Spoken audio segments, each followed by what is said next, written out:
Olá, meus amigos, boa noite. Meu nome é Antônio Cássio, eu tenho feito alguns vídeos esporadicamente aqui como cidadão comum, né, que sou, e no intuito de talvez, sei lá, tentar trazer ideia de advinda de uma pessoa comum, como eu, um cidadão comum, que não tenho notoriedade nenhuma, não tenho pretensões políticas nenhuma, para apenas dar uma exposição de uma ideia como cidadão, que acho que todo cidadão deveria ter, não só os políticos que hoje que são tratados como se fossem celebridades, como na verdade são nossos empregados, né? Empregados muito bem remunerados, por sinal, e que não justificam aquela remuneração que eles têm. Remuneração essa que é só, na verdade, uma fachada, que o que eles ganham é o que eles conseguem é, ter em benefício próprio, de alguma forma ou de outra, não justifica um comparativo de patrimônio, que não se equivale patrimônio com aquilo que eles ganham, né? Muitos ganham 30, 40 mil reais, no entanto, possuem patrimônios de 1 milhão, 200 milhões em dinheiro, como se fala aí, as notícias falam, que foi descoberto em operação tal, em delação premiada de X, de Y, de Z, enfim. A gente vive realmente um momento complicado, né? Estamos há pouco mais de 2 anos do governo do Jair Bolsonaro, que assumiu em 2018, e de lá para cá a gente percebe, na verdade, é como se a eleição não tivesse acabado ainda. Os partidos políticos de esquerda tentando tumultuar a governabilidade do atual presidente, e aí se misturou a isso o Supremo Tribunal Federal, que virou, na verdade, um palanque, na verdade, um balcão de negócios, fazendo ativismo político, né? E a gente vê também aí informações de que a própria OAB, através do Santa Cruz lá, do presidente, fazendo ativismo político. Lamentável, entendeu? Acho que cada um tiver que cuidar de sua esfera e deixar que o cara governasse, fizesse a gestão administrativa dele como executivo. Bom, estamos em plena pandemia, hoje são 24 de janeiro de 2021, estamos em plena pandemia, passamos o ano de 2020 totalmente de forma estranha, foi um ano muito difícil e o ano 2021 começa, a gente não tem expectativa de quando as aulas das crianças vão voltar, a gente não consegue inclusive entender. Hoje eu assisti até um vídeo de um doutor, onde ele fala que o médico pode trabalhar, o frentista pode trabalhar, o mecânico pode trabalhar, enfim, todo mundo pode trabalhar, mas as crianças não podem estudar. Uma coisa assim, inconcebível. É, tem essa questão da história da vacina contra o Covid, né? É, enfim, e honestamente eu não sei o que dizer, tá? Porque daquilo que eu sei, eu sou um estudioso, eu gosto muito de acompanhar as coisas. As vacinas são desenvolvidas um prazo aí de 4, 5 anos, 4,5, 5 anos, e em 8 meses eles conseguiram dizer que tem uma vacina com um índice de eficácia de 50, alguma coisa por cento, 70, alguma coisa por cento. E eu confesso a você que eu não vou me oferecer como cobaia para me submeter a uma pesquisa dessa natureza. Acho que nós, como seres humanos, devemos procurar nossos direitos, que estão no Código Civil e provavelmente na Constituição Federal, e brigar por esse direito e evitar que sejamos expostos a essa situação ridícula que aí está. Enfim, quadro de desemprego enorme, porque com essa coisa de fechamento de comércio, esses lockdowns loucos, principalmente no estado de São Paulo, com esse João Dória, esse cara aí, uma palhaçada terrível, uma coisa assim lastimável, lamentável. Enfim, nosso país virou uma chacota, virou uma verdadeira casa de mãe Joana. E temos agora a ameaça de greve de caminhoneiros. Eu espero que o governo federal haja a tempo e evite que essa situação venha a ocorrer, que ele cumpra aquilo que foi feito, conforme dizem as pessoas envolvidas no processo, que ele cumpra aquilo que foi feito para que os caminhoneiros continuassem a apoiá-lo e continuassem a fazer seus trabalhos, e que a gente possa ter uma segurança civil, né, de que o país vai continuar andando. E é preciso que se acabe com essa questão aí, por exemplo, dos postos de combustíveis, que é um verdadeiro cartel. Eles fazem o que querem. Hoje fiz uma pequena viagem aqui, vi gasolina a 4,89. Estamos chegando a quase R$ 5, e um verdadeiro cartel, todo mundo trabalhando com 4,89. Um absurdo, entendeu? Pergunta onde é que está o CAD, onde é que está a ANP, onde é que está o PROCON, o CODECON, enfim, onde é que estão os órgãos que deveriam fiscalizar isso, entendeu? Porque a gente fica entregue às baratas, tá?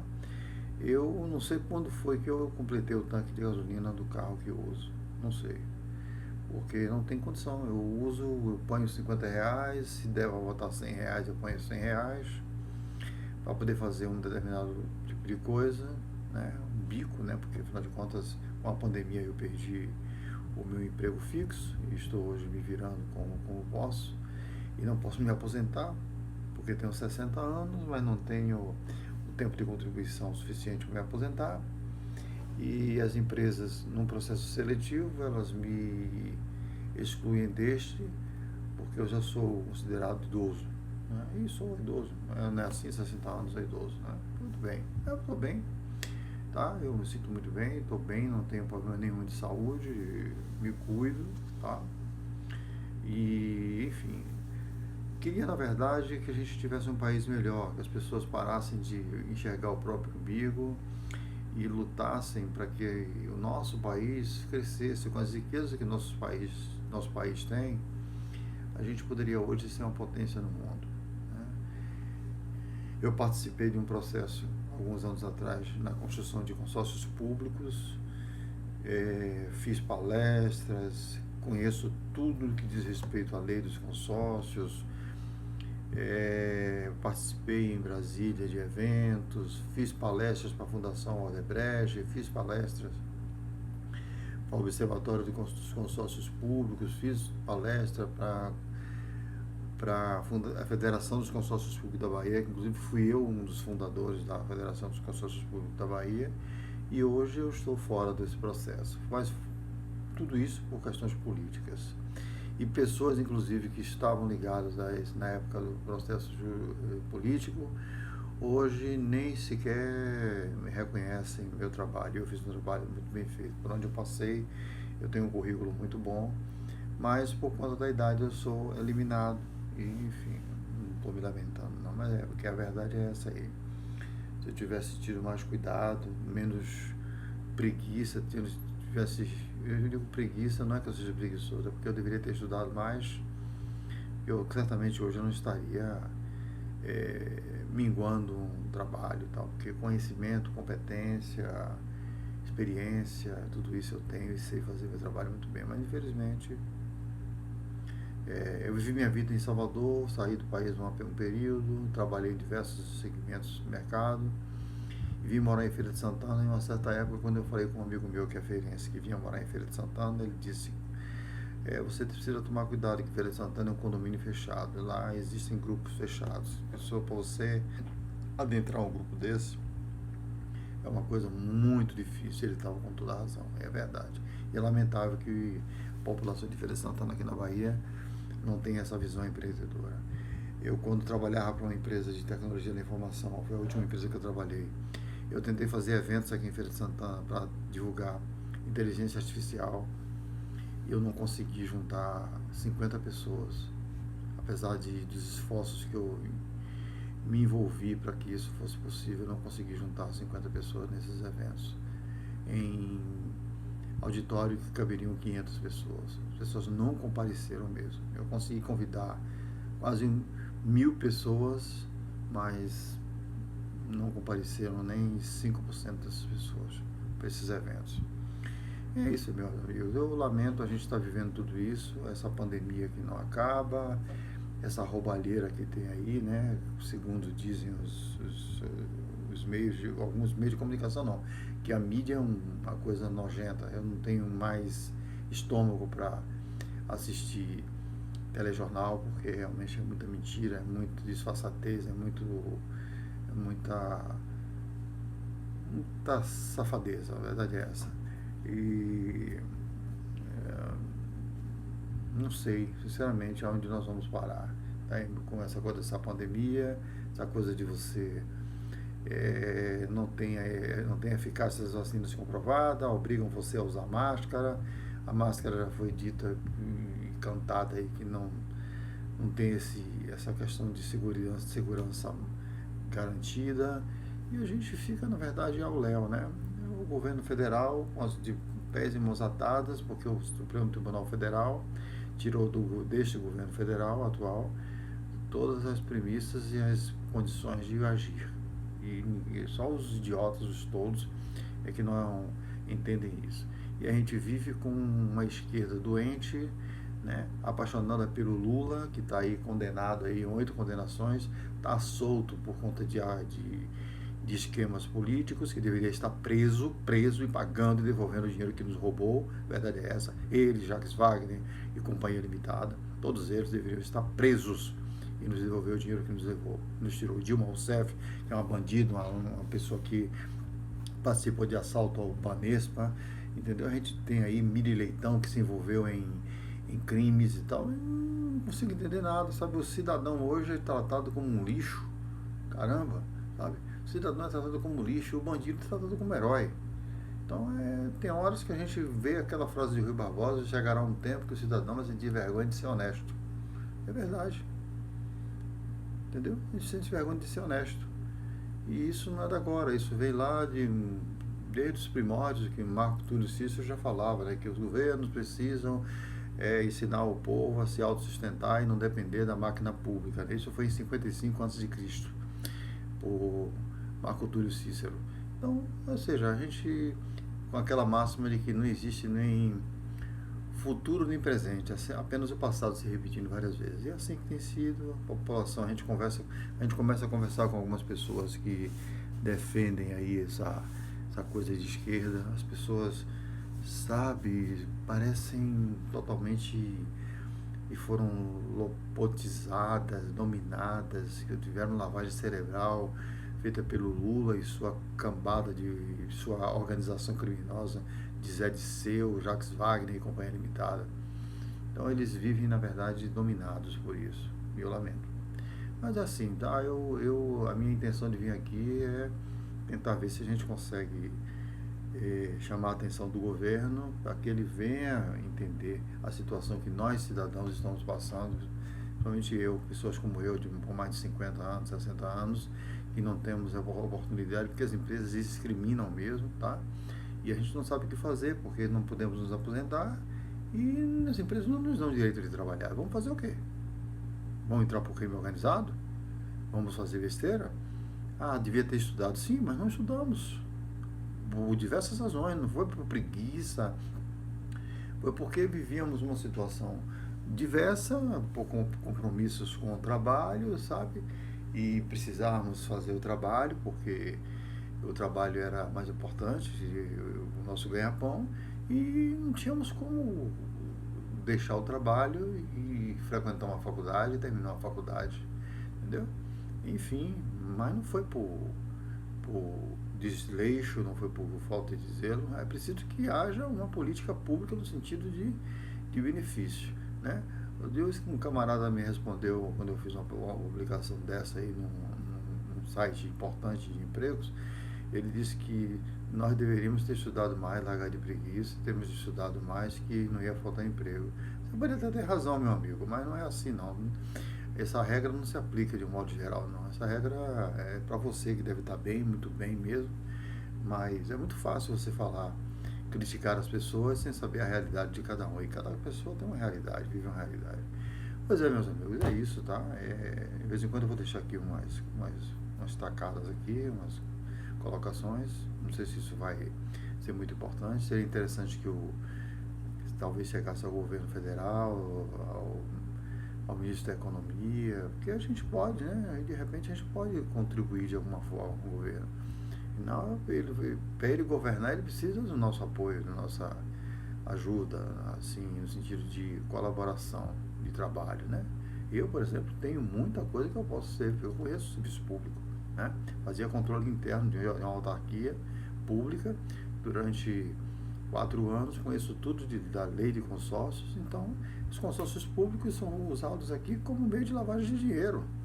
Sim, isso eu provo, tá? Meio de lavagem de dinheiro, isso é uma coisa que ele poderia, inclusive, botar um dedo aí, estancar essa sangria aí, que é feita através do MDS e do MDA, lá em Brasília, e os recursos são liberados aqui para o governo do Estado. O governo do Estado permite isso através da AGESA, através de outros órgãos aí, os recursos ficam a fundo perdido. Tem meia dúzia de empregados lá, sabe, cada um ganhando 12, 15 mil reais para não fazer nada. E tem pessoas que têm 3, 4, 5, 6, 7 empregos. 7 empregos. Tá? E outros não têm nenhum emprego. Tá? Então é isso que acontece nos consórcios públicos. Tá? Alguns, não são todos. Não. Aí, enfim, aí esses consórcios de saúde também aí vão pelo mesmo caminho. Tá? Então, eu, por exemplo, tenho muito conhecimento de consórcio público, eu acho que poderia ajudar muito nesse aspecto aí, até a gente criar um marco regulatório do funcionamento desses consórcios públicos, porque do jeito como está, eles vão continuar lavando dinheiro, metendo a mão e roubando mesmo, né? Eu não vou dar nome aos bois, no momento certo, se me for inquirido, dou o nome aos bois e digo como é que foi feito tudo isso, porque é desagradável, é muito triste. A gente vê, a gente trabalha, a gente é honesto e a gente fica sendo discriminado por ser honesto, entendeu? E quando deveria ser o contrário, né? Você deveria ter o apoio por ser honesto e não por ser desonesto, não por ser safado, ser vergonha. Mas é isso aí, tá? Fiquem com Deus, boa noite. Capitão, conte conosco, mas olhe por nós também, tá?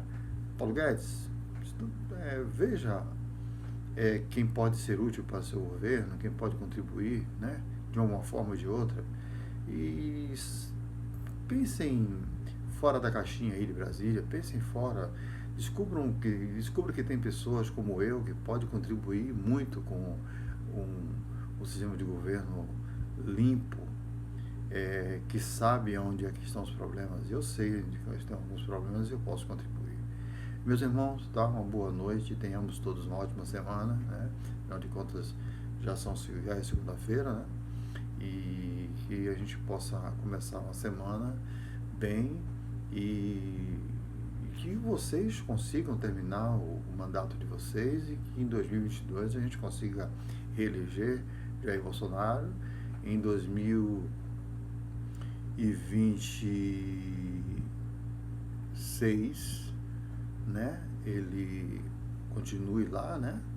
Daí ele elege um seu sucessor e depois volta, aí basta fazer uma boa gestão, né? É isso que a gente quer. A gente não tem, eu não sou como petista que tem bandido de estimação, como eles têm Lula aí como bandido de estimação, um lixo daquele.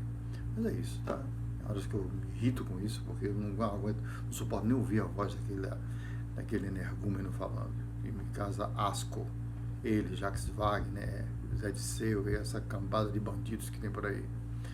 Boa noite, muito obrigado. Me desculpem o desabafo.